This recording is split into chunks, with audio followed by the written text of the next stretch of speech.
Emily couldn't sleep. The barking had returned at exactly 2 a.m. sharp, angry and relentless. She rose from bed slowly, the weight of her belly making everything more difficult now. The moonlight poured through the blinds as she approached the window, and there he was again. Duke sat rigid in the dark, just across the street, facing their house like a soldier on duty. His ears were perked, his eyes wide, and he barked in bursts, then whined, then barked again. His tail was stiff, his entire body alert. Emily pulled the curtain slightly and looked toward the backyard. Everything seemed still, but an odd chill ran down her spine. A deep, cold unease settled over her chest, not fear, exactly, but something close to it. She placed her hand over her stomach and whispered, "It's okay, baby. It's just a dog." The next morning, Matt wasn't as calm. "This is getting ridiculous," he said, slamming his coffee cup on the counter. He woke up the entire street. Again, he was facing our house, Emily said softly, not barking at the moon, not barking at the wind, at us. Matt looked up. "Emily, do you think someone's been around the house?" She hesitated. "No, maybe. I don't know." By mid-morning, Matt walked across the street and spoke to Harold directly. The old man stood on his porch, arms crossed, watching Duke pace anxiously behind the gate.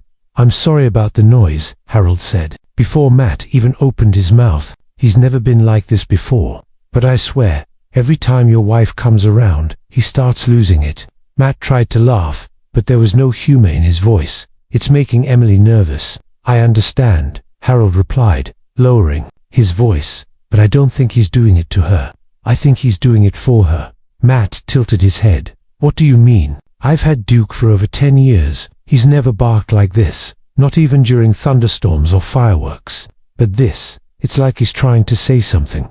That evening, Emily took her usual walk again alone, despite Matt's reluctance. She needed the air. Her lower back ached, her legs felt heavy, and her doctor had told her to stay active. As she rounded the bend and approached Harold's house, her heart quickened. She could already hear Duke's low growl before she saw him. He stood at the fence, eyes locked on her. As she passed, he barked wildly, jumping on his hind legs, scratching at the wood, whining between growls. "Easy, Duke," she whispered. "I'm not going to hurt you." Suddenly, the latch on the gate gave way. Emily froze. The gate swung open, and Duke shot forward. Her first instinct was to scream, but she stumbled back, off balance. Duke didn't attack. Instead, he ran to her side, sniffed her belly quickly, and began circling her in tight loops, whining, barking, nudging her with his nose. Then he stopped. He looked past her toward the trees that lined the back of the neighborhood, and he growled, a deep, serious growl. Emily turned slowly to look. There was nothing there, just trees and shadows. But Duke continued staring into the woods, growling like there was a threat waiting in the dark. Harold came rushing down the street seconds later, leash in hand. "I'm so sorry. He's never broken the latch like that."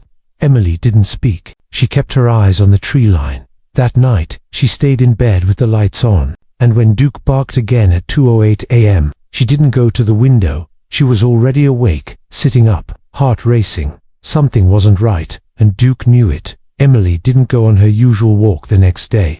She stayed inside, sipping tea by the window, watching the sun crawl across the lawn. She kept her eyes on the trees beyond the backyard fence, the place Duke had growled at, the same place he'd stared into like something or someone was standing there. Just out of sight, Matt noticed her silence. "You okay?" "I don't want to walk alone anymore," she said flatly, her voice barely above a whisper. "Something's wrong out there. I can feel it." Matt nodded slowly. "We'll go together tonight, just around the block. We'll bring the flashlight." She hesitated, then gave a reluctant nod. That evening, as the orange sky darkened into blue, the couple stepped out for a slow walk. Emily leaned slightly into Matt's arm as they made their way down the sidewalk. The neighborhood felt quieter than usual, almost too still. A few porch lights flickered on, but the streets were mostly empty. But they passed Harold's house. Duke didn't bark right away. Instead, he watched them silently, his body tensed and low to the ground. Then, as they reached the end of the yard, Duke suddenly charged the fence again, this time barking even louder than before. His paws scratched violently at the boards. His mouth foamed slightly at the corners. It wasn't just noise, it was panic. Emily clutched Matt's arm tighter. He's looking past us again. Matt turned, aiming the flashlight toward the trees. The beam scanned slowly over branches and leaves, but revealed nothing unusual. I don't see anything, he muttered. But Duke kept barking, barking, barking, barking. Suddenly, a rustling came from the tree line. Both Emily and Matt froze. It wasn't a squirrel. This was heavier, slower, someone moving between the trees. Matt stepped forward, shining the light deeper. "Hello," he called out. "Is someone there?" No answer. No answer. Another rustle. Then, silence. Duke's barking stopped abruptly, and he began growling again, low and threatening. Emily's heart was pounding. Her hand instinctively went to her belly. The baby kicked hard, as if sharing her anxiety. "Let's go home," she whispered. They didn't talk much for the rest of the evening. Matt double-checked the locks on the doors and windows, something he rarely did. Emily stood in the hallway longer than she needed to, staring at the back door as if expecting someone to knock. Later that night, Matt finally drifted off to sleep, but Emily couldn't. The baby was active, too active. She winced as the kicks became stronger, sharper. Then came a pressure in her lower back, heavy and unfamiliar. She lay back and tried to breathe through it, but something wasn't right. Her body felt tense, her chest tight. She closed her eyes and whispered a silent prayer, and that's when she heard it again. Bark, bark, bark, bot. It was Duke. 2:11 a.m. She got up quietly, walked over to the window, and peeked through the curtain. Duke wasn't in Harold's yard this time. He was in the street, directly in front of Emily's driveway, barking, growling, howling toward the woods. Emily blinked hard, and that's when she saw it. A figure, barely visible, standing in the tree line. It was tall, slender, dressed in dark clothes. The figure didn't move, didn't flinch under the moonlight. It just stood there, as if watching her house, watching her. Her breath caught in her throat. She stepped back quickly, hand over her mouth. She rushed to the bedroom and shook Matt awake. "Matt, someone's outside, in the woods. I saw them." He shot up. "What?" Emily was already reaching for the phone. "Call the police, now." Matt grabbed his phone and started dialing as Duke's barking grew more intense outside. Within minutes, 2 officers arrived, canvassed the area, and shone bright flashlights into the trees. But the figure was gone. No footprints, no signs of forced entry, no sign anyone had been there. The officers were kind but dismissive. Could have been a kid messing around. Happens sometimes. But Emily knew what she saw, and so did Duke. By morning, the tension in the Lawson home was thick enough to cut with a knife. Matt had barely slept, waking at every small sound. Emily sat at the kitchen table, still in her robe, staring into her cup of cold tea. Her eyes were red from tears she hadn't let fall the night before. "I know what I saw," she said softly. "That man was watching our house." Matt placed a reassuring hand on hers. "I believe you, but the police didn't find anything. Maybe it was just someone passing through." Emily shook her head. "No one just passes through that part of the woods, Matt. It leads nowhere. It's just trees." Duke hadn't barked that morning, but when Emily looked out the window, she saw him pacing, restless, head down, ears twitching, like he was still waiting for something to happen. Later that afternoon, a neighbor named Teresa knocked on the door. She lived across the street, 2 houses down. A friendly woman in her 50s who always baked too much banana bread and shared it with everyone. "I saw the police lights last night," she said, concerned. "Everything okay?" Emily hesitated, then told her what she had seen. Teresa's friendly smile slowly faded. "That's strange," Teresa said, "because my motion lights went off around the same time. I thought maybe it was a raccoon, but..." She trailed off. "But what?" Emily pressed. "I don't want to scare you," Teresa said, glancing nervously toward the woods. "But when I looked out, I thought I saw someone, just standing, not moving, right behind my shed." That was too far from Emily's yard for the police to have searched, and it meant whoever was out there had moved closer to multiple homes, possibly more than once. That night, Matt installed a motion camera on the back fence. He also called his friend Sam, who loaned them a big industrial flashlight and a sensor alarm that let off a sharp beeping sound when someone crossed a threshold. "If anything happens again," Matt said, handing Emily his phone, "call me first, then the police." She nodded, though her nerves were already frayed. The baby kicked again, hard this time. Too hard. Emily gasped, holding her belly. Matt helped her sit down. That one felt different. She nodded, breathing through it.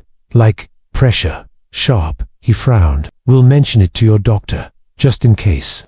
At 2:07 a.m., the sensor alarm screamed through the house. Emily shot upright in bed, heart pounding. Matt reached for the flashlight and the baseball bat he'd placed under the bed. They ran to the back window, but all they could see was movement a blur near the tree line. Duke was back outside, barking louder than ever. Matt ran out the door barefoot, flashlight in one hand, bat in the other. He aimed the light toward the trees and froze. Footprints, deep ones, in the wet earth. Fresh, he followed them just enough to confirm they led right up to the fence behind the house, and stopped, as if the person had been watching from just feet away. Matt came back inside, shaken. It's real, he said. Someone's out there. They were close, too close. The police were called again. This time, they took a report more seriously. A detective visited the next morning and advised them to keep the house locked at all times and to stay together when going out. Emily's doctor appointment was moved up. She was having early signs of stress-induced complications. Blood pressure was high, and the doctor warned her that something called HELLP syndrome might be developing. It was rare, dangerous, and came fast. The warning rattled them both. At home, Duke kept watch from across the street. Every time someone approached Emily, he barked and paced. People began to joke that he was her four-legged bodyguard.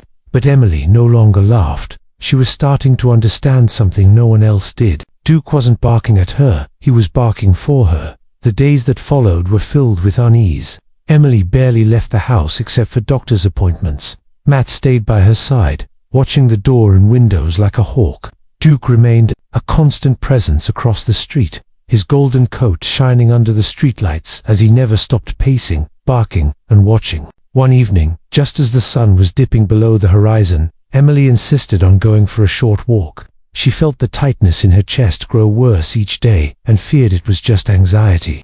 I need to move, she told Matt. It's better for the baby. Matt reluctantly agreed, wrapping his arm around her as they walked slowly along the wooded trail behind their home. The air was cool and crisp, leaves crunching underfoot. Duke trotted ahead, ears twitching as if listening for something invisible. Halfway through the trail, Emily felt a sudden wave of dizziness. Her vision blurred, and a crushing pain spread through her lower back, sharper than any pregnancy ache she'd felt before. She stumbled and dropped to her knees. Emily, Matt shouted, dropping to his side, panic flooding his voice. Are you okay? She tried to respond, but the room spun uncontrollably. Her hands trembled as she clutched her belly, feeling the baby kick weakly in response. Duke suddenly stopped barking and ran back toward them, his fur bristling. He barked urgently, circling round Emily protectively. Matt tried to lift her, but she was too weak. Her breathing was ragged. Stay with me, Matt pleaded, dialing 911 with shaking hands. Help is coming. Minutes felt like hours. The forest around them grew darker. Emily's eyelids fluttered, and she felt herself slipping away. Then, from the edge of the trees, a faint set of footsteps approached. A stranger appeared, a man in a dark hoodie, his face shadowed. Duke growled low, baring his teeth, but the man stopped and raised his hands slowly. I'm calling the ambulance, Matt said, eyes locked on the figure. The man nodded, then disappeared back into the woods without another word. Sirens wailed in the distance. Paramedics rushed Emily onto a stretcher and into the ambulance. Matt held her hand tightly as they sped toward the hospital. At the emergency room, doctors ran tests and monitored Emily closely. Her blood pressure was dangerously high. The doctor explained in a calm but urgent voice that Emily was showing signs of HELLP syndrome, a rare but serious pregnancy complication involving liver damage and risk of seizures. If she hadn't come in when she did, the doctor said, both she and the baby could have died. Emily was overwhelmed, the relief and fear crashing over her in waves. She realized how close she had come to disaster and how Duke's barking, her unease, and the strange man in the woods all tied together. Matt sat by her side through the night, fingers entwined with hers. Duke lay at the foot of the hospital bed, alert and watchful, as if guarding not just Emily but the tiny life growing inside her. The fluorescent lights in the emergency room flickered softly as Emily lay in the hospital bed, her skin pale but glistening with a thin sheen of sweat. The doctors and nurses moved around her with practiced urgency, monitoring machines beeping quietly, punctuating the tense silence. Matt held her hand tightly, his eyes never leaving hers. a silent promise that he was there no matter what. Emily's mind was foggy from the combination of medication and exhaustion, but one thing was crystal clear in her heart. Duke's relentless barking had saved her life. She could still hear it echoing in her ears, the sharp, urgent cries piercing the stillness of their neighborhood night after night. At first, it had felt like an annoyance, but now, it was a lifeline. The lead doctor, a calm woman with silver-streaked hair, explained the situation in detail. "Emily, you have developed HELLP syndrome. It's a severe complication of pregnancy, involving hemolysis, elevated liver enzymes, and low platelet counts. It can cause organ failure and is very dangerous to both you and your baby if not treated immediately." Emily nodded weakly, absorbing the weight of the words. She'd never even heard of this syndrome until now. If we hadn't caught it this early, the results could have been catastrophic. Matt's grip tightened. The doctor continued, "We'll have to induce labor or perform a cesarean section soon to protect you both." Emily's eyes welled with tears. Fear, relief, and gratitude swirled inside her. She thought of Duke, back at home, still vigilant, still watching. She wanted to thank him, but words felt too small. Meanwhile, back in their neighborhood, the police were beginning to piece together the mystery behind Duke's strange behavior. Detective Karen Mills sat at her desk, reviewing the reports. The persistent barking, the strange figure lurking in the woods, the early signs of danger to Emily's health, it all seemed connected. She had been skeptical at first, dismissing it as a case of overactive dog and anxious parents, but now the stakes were higher. She called Harold Jenkins, Doug's owner, to ask more questions about the dog's behavior. "He's always been a good dog," Harold said, "but the last week, something changed. Duke started acting like he was guarding someone, like he sensed a threat." Detective Mills wondered if Duke's instincts had picked up on something the humans missed. Dogs could sense danger in ways people couldn't. Back at the hospital, Emily's labor began suddenly. The medical team worked quickly, rushing her into the operating room for an emergency cesarean. Hours passed in a blur of white coats, machines, and hushed voices. Finally, a baby's cry pierced the tension. Matt's eyes filled with tears as he held their daughter, tiny and perfect, wrapped in a soft blanket. "She's beautiful," Emily whispered, exhausted but overwhelmed with love. The doctors nodded. Both mother and child were stable, though Emily would need weeks of careful monitoring. As the family settled into the hospital room, Emily's phone buzzed. It was a message from Detective Mills. "We found something you need to see. Call me when you can." Later that day, Matt and Emily sat in the hospital room as Detective Mills arrived with new information. "We reviewed neighborhood security cameras and found footage of a man lurking near your backyard days before you collapsed," she said gravely. "He's a known criminal with a history of stalking pregnant women." Emily's breath caught. "We believe this man was planning to harm you or your baby. Your dog's barking likely scared him off." Matt looked at Emily, a mixture of anger and relief washing over him. "We'll do everything we can to keep you safe," Detective Mills promised. "But please, stay vigilant." Emily nodded, feeling both scared and grateful. Duke's instincts hadn't just been a quirk, they had been a warning, and by the time the police finally understood why Duke had been barking non-stop, it was almost too late. Detective Karen Mills sat in the cramped office of the police precinct, staring at the grainy footage from a nearby neighbor's security camera. The timestamp showed the days before Emily's collapse nights, when Duke had barked relentlessly, when Matt and Emily had felt eyes watching from the shadows. The figure in the footage was difficult to make out, but Mills knew who she was looking for. The man was tall, thin, wearing a dark hoodie pulled low over his face, lurking silently just beyond the tree line near Emily's backyard. Her team had been tracking him for months. A man named Robert Bobby Hayes, recently released, on parole after serving time for stalking and assaulting pregnant women. His obsession had always been the same: targeting vulnerable, expectant mothers. The news sent a chill through Mills. She recalled the call from a small-town police department nearby. They had reported a missing pregnant woman last month, her body found in a wooded area just like the one behind Emily's house. Mills called her partner, Detective Alvarez. "We need to connect the dots. Bobby Hayes is our prime suspect. If he's still in the area, Emily and that baby could be next." Alvarez nodded grimly. "Let's get a warrant to search his place." Meanwhile, back at the hospital, Emily struggled to rest. The newborn in her arms was a beacon of hope, but fear still gnawed at her. She asked Matt about the man they'd seen, the one stalking the woods. Matt promised to keep her safe, but she knew it wasn't enough. They had to act fast. The warrant was executed the next day. Police swarmed Hayes' small, dilapidated apartment on the outskirts of town. Inside, they found disturbing evidence: tools used to cut through fences, gloves, maps marked with addresses of pregnant women, and a journal filled with threatening notes. But what shocked them most was what they found in the back of Hayes' van, hidden under blankets and bags: a bloody knife and a discarded pair of gloves. Mills felt a sickening realization. Hayes had been planning something terrible. Later, Hayes was brought in for questioning. He remained silent, staring coldly ahead, but the evidence was overwhelming. "We know you've been following Emily Lawson," Mills said sharply. "Why?" Hayes finally spoke, voice low and hoarse. "She was going to be mine." The confession chilled everyone in the room. As news of Hayes' arrest spread, the community breathed a collective sigh of relief. But the story was far from over. Investigators linked Hayes to the missing woman's case, the one whose body had been discovered weeks earlier. The connection broke the cold case wide open. Emily and Matt learned the truth. They had narrowly escaped a tragedy that had already claimed another life. Back at home, Duke was hailed a hero. Harold, the dog's owner, felt a newfound respect for the golden retriever's instincts. Emily visited Duke often now, holding her baby girl close. She whispered softly, "Thank you, Duke, you saved us." Though the nightmare was over, the memory of those nights remained, reminding her how close they had come to losing everything. The community was still reeling from the news. The missing woman, now identified as Sarah Mitchell, was only a month ahead of Emily in her pregnancy. Her story was heartbreaking. Quiet Mother Chubby, who had vanished without a trace. Her hopes and dreams cut short by the same stalker who had targeted Emily. Sarah's funeral was a somber affair. Friends and neighbors gathered in the small chapel, faces etched with grief and disbelief.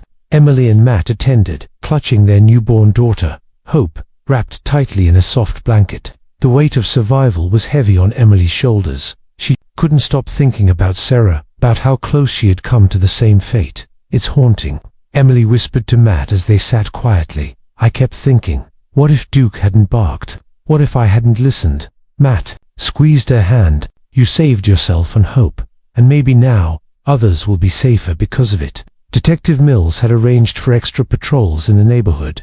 Community members installed new security systems and formed a neighborhood watch. The fear lingered, but so did a new sense of unity. Meanwhile, Duke became more than just a pet. He was a symbol of protection and loyalty. Harold was overwhelmed by the sudden attention. Local news crews came by to film the heroic dog, who had saved a life through nothing but instinct and persistence. Emily found herself sharing their story, hoping it would inspire others to trust their gut and listen to the signs even when no one else does. At home, the days grew calmer. Emily's health slowly improved, though the experience had changed her. She was more cautious, more vigilant, but also more grateful than ever. One afternoon, as she sat on the porch nursing Hope, Duke rested his head on her knee. She smiled down at him. "You're not just a dog, Duke, you're family." Her baby cooed softly, reaching for Duke's fur with tiny hands. In those quiet moments, surrounded by the warmth of her husband, her child, and the loyal dog who had saved them, Emily felt hope, a hope that despite darkness, light would always find a way through. Months had passed since that harrowing night when Duke's barking saved Emily and her unborn daughter. The spring sun filtered gently through the windows of the Lawson home, warming the cozy living room where Emily sat cradling baby Hope. The tiny girl's eyes sparkled with curiosity as she reached out for Duke, who lay contentedly by her side. Emily glanced at Matt, who was assembling a small shelf for baby toys. The house was filled with laughter and light now, a stark contrast to the fear and tension that had once gripped them. Their lives had forever changed, but in those changes, they had found a deeper appreciation for the fragile beauty of life. Emily often thought back to those long nights when Duke wouldn't stop barking, when the quiet neighborhood felt anything but safe. She had nearly dismissed it all, chalking it up to anxiety or coincidence. But Duke had been trying to tell her something. One day, Harold invited Emily and Matt to a small gathering at his home. Neighbors had come together to celebrate Duke the dog, who had not only protected his family but theirs too. There were smiles, hugs, and tears as Harold held up a framed photo of Duke, tongue lolling happily, eyes full of warmth. "You see," Harold said, voice thick with emotion, "this dog's got a gift. He saved Emily and that baby. And that's something we won't forget." Emily found herself sharing the story with other expectant mothers at her prenatal group, encouraging them to trust their instincts. "Sometimes," she told them gently, "help comes in unexpected ways. Sometimes it's a bark in the night, a warning you can't ignore." Matt and Emily had installed extra security cameras and motion lights, but they no longer lived in fear. The stalker had been arrested and sentenced. The neighborhood had healed, stronger and more connected than ever. And Duke, he was forever a hero. One quiet evening, Emily stood on the porch, watching the sun set over the tree line. Hope was asleep inside, and Matt was fixing dinner. Duke rested his head on her feet. "Warm and steady." She whispered. "Thank you, Duke. You didn't just save me. You saved Hope. You saved our family." As the last light faded, Emily felt a deep sense of peace. Life was fragile, yes, but with love, courage, and a faithful dog by her side, she knew they could face whatever came next.